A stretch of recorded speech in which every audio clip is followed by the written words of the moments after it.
Alright guys, so we're checking out the Tomofree YYG BR100 electric bike. And yeah, this is a beast of a bike. Kind of a different design here. I'll explain what is different about here in a second. 20 by 4 inch fat tires in this one by Chaoyang.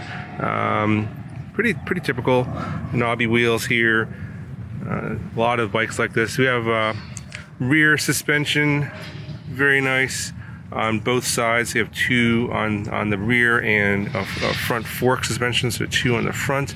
It doesn't appear that the suspension in the front is adjustable as far as I can tell, but the tuning seems to be about right, at least for my weight. I didn't have any issues with that. The rear ones are adjustable via this little knob here, but it seems pretty good out of the box. One thing to note that's pretty different about this one is there are no gears back here. None of that Shimano 7-speed or 8-speed derailleur or any of that kind of stuff back here.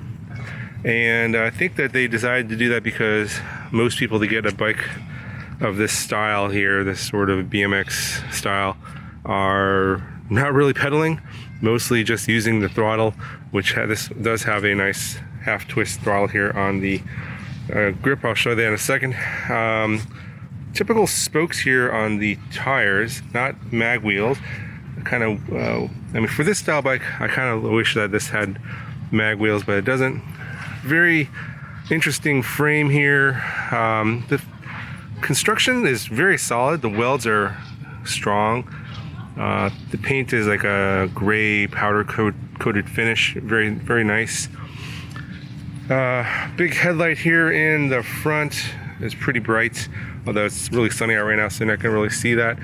Got a brake light here in the back with some turn signals, and it does light up brighter when you trigger the brakes. It does have left and right turn signals. I'll show you that here in a second. It's on the handlebar.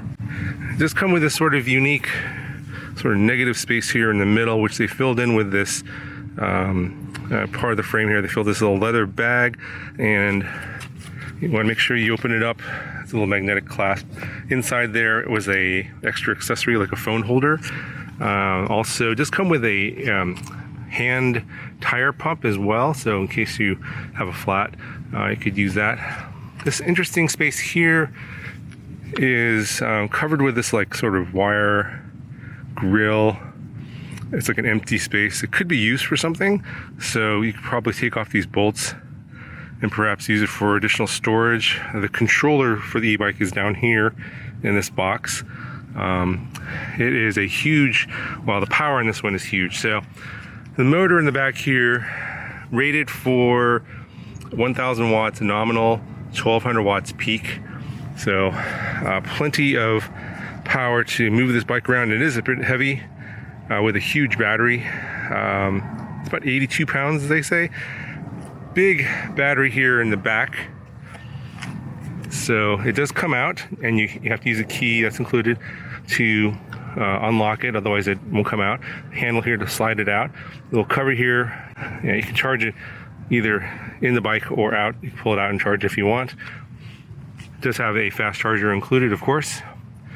But as you can see here, this tube, this long tube right here is where the battery is, and it's a huge battery. It's a 48 volt, 20 amp hour battery, 900 and almost a kilowatt hour of capacity. So it's got huge range. Kind of depends how fast you're riding it. So they're saying 35 to 50 miles. But it all depends on the speed that you're going. And I believe the top speed in this one is rated at 28 or 32 miles an hour. I'm not sure if it's limited yet. We'll go over that in the ride test and the speed test. In terms of the build, fairly straightforward. It comes very well packaged in the shipment. Very thick cardboard in the box. Tons of styrofoam, so it's well packed, well protected. It does come mostly assembled, like 90% assembled, like most e-bikes. You do have to put the front wheel on. Pretty standard there, and the front fender, that's also very standard, and also the headlight and the handlebar and it's pretty obvious how to install the handlebar.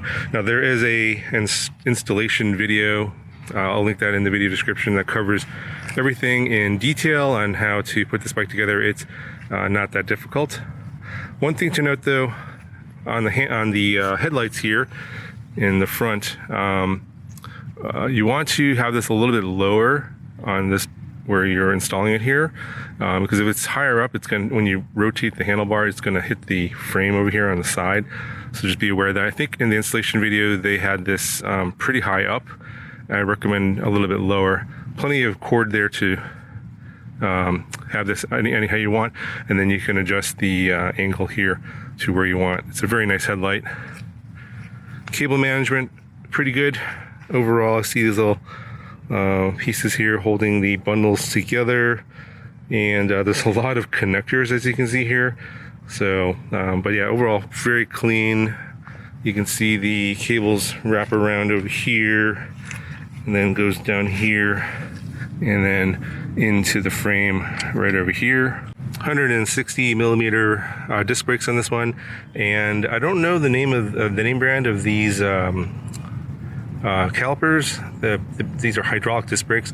DYIS Land, or Do It Yourself, I guess is the brand name. I've never heard of it before. They work really well. No, not very squeaky. Good stopping power, which you need for something like this, which is very fast and very heavy. You can see up here where the brake levers are, hydraulic brakes, very nice. It's got this little sort of carbon fiber look on the grip here. Standard sort of shorter grips here on the handlebar. I kind of wish they were a little bit longer. Not too bad. Half throttle on this side, half twist throttle. I guess if you want the handlebar to be a little bit higher, probably switch this out for a BMX style, and then you can have the handlebar a little higher and it can sit up on the bike a little bit better and lean back.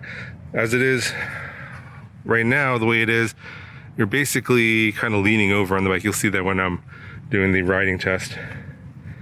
You got your standard display here. There's power on the bike. Power button here. A little hard to read in bright sunlight. I'll show you a photo of what it looks like here on the screen. Your pedal assist levels here, plus and minus. Turn on the headlight, you hit this on off switch here, and that also turns on the rear brake light as well.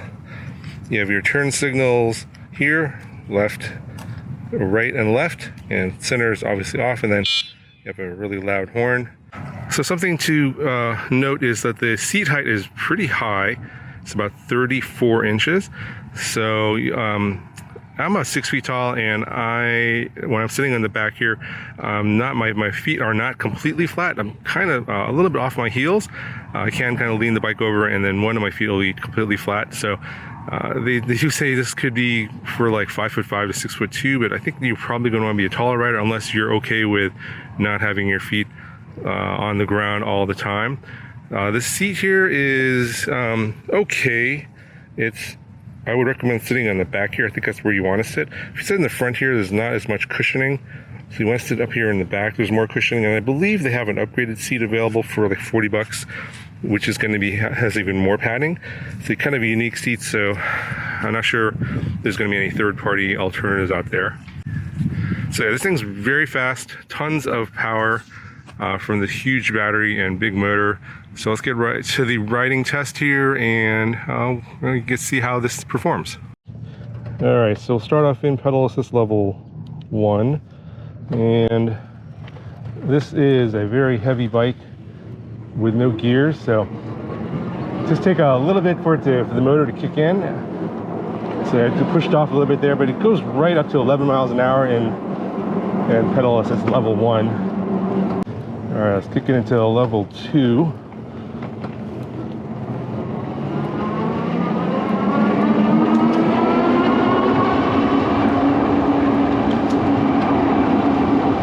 Level 2 tops out at about 16 miles an hour, 17 miles an hour.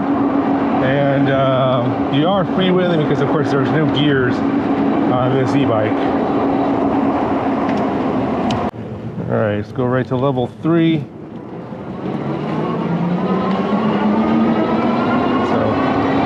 freewheeling already. up to 22 miles an hour at level 3. Alright, let's go level 4. It's got massive acceleration.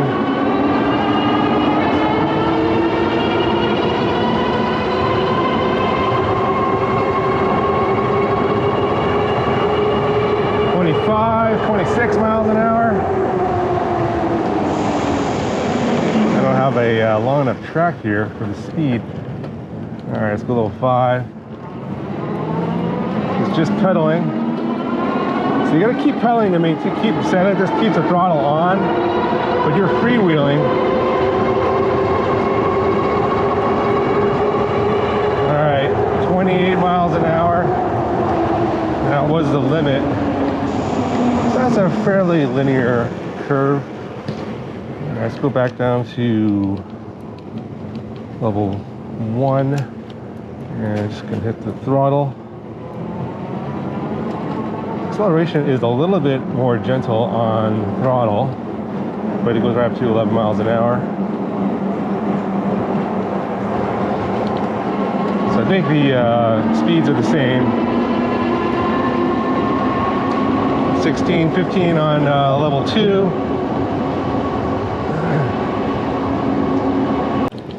And level 3, throttle only.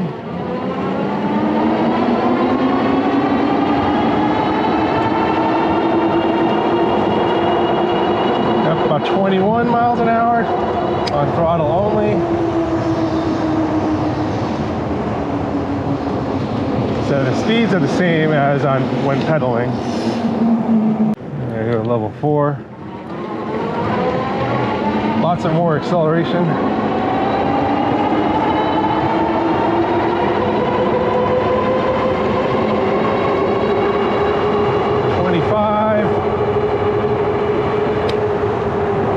That topped out at about 25 miles an hour on level 4 in throttle only.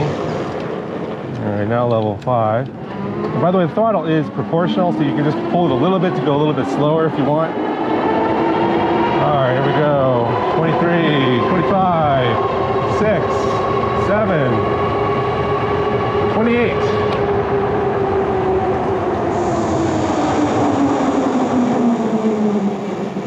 Yeah, so yeah.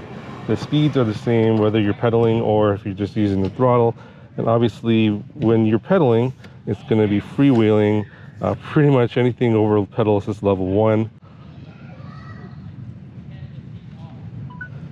So yeah, for this bike I just recommend using the throttle only. Alright, so take it down to level 3. I'm not going to go that fast. Honestly, on an e-bike, 28 miles an hour is a little scary for me.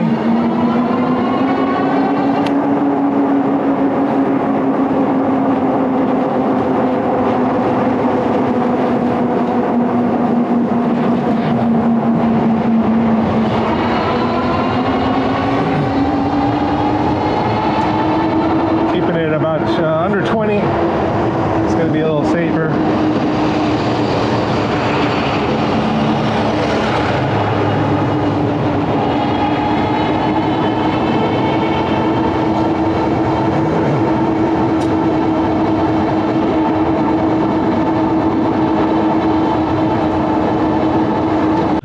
So to take it down level 2, and I'm just going to go a little slower here to talk about the bike and how it rides. It's overall super smooth. There's hardly any rattles or shakes, or even with the metal fenders, you would often hear that on other bikes rattling around, but it's very solid in this one, even over a lot of bumps. It's just really well built overall. But let you hear it for yourself as I'm riding around here over the sidewalk at a slower speed. Let's just go. I'm just going to be using the throttle only. So I'm in level 2, but I'm just going to hold the throttle about halfway, and I can control my speed that way and go a little slower. And I'm only going about 10 miles an hour now.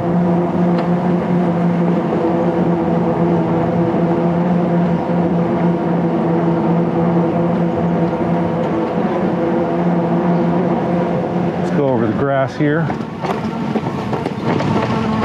No problem with these bumps with the suspension. Let's go over the grass again.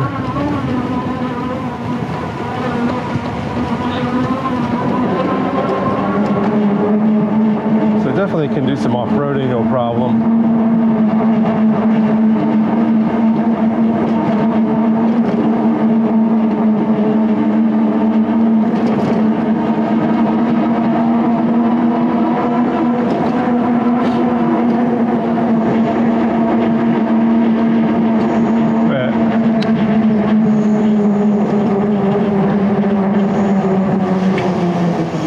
So as you can see here, I'm not quite flat on my feet.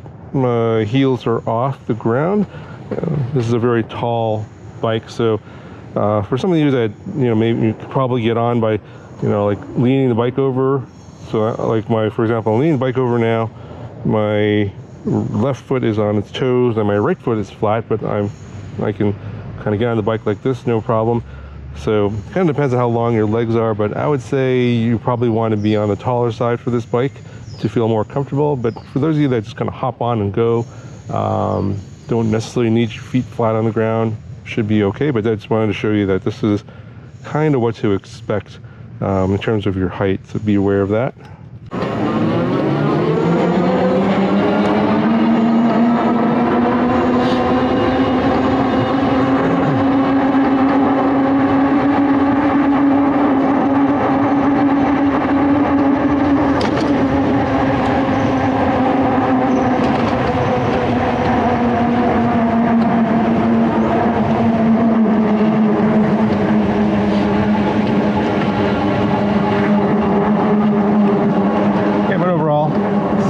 Fantastic e-bike, very solidly built, well constructed. It's got good components on it, rides really well.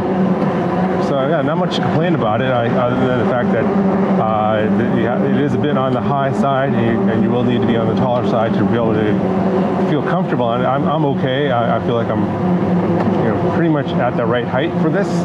You can get off no problem. I don't feel like I'm in any kind of danger. I don't feel unstable or anything like that. It rides really well.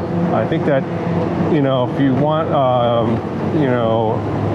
taller handlebars, get those BMX style handlebars to get sort of so you can sit up a little bit better. You could do that, but obviously this style of bike is meant for you to sort of kind of lean over. It is a motorcycle style e-bike. Anyway, that's gonna do it for this video. I'll link down in the video description if you want to check it out. Talk to you guys in the next one.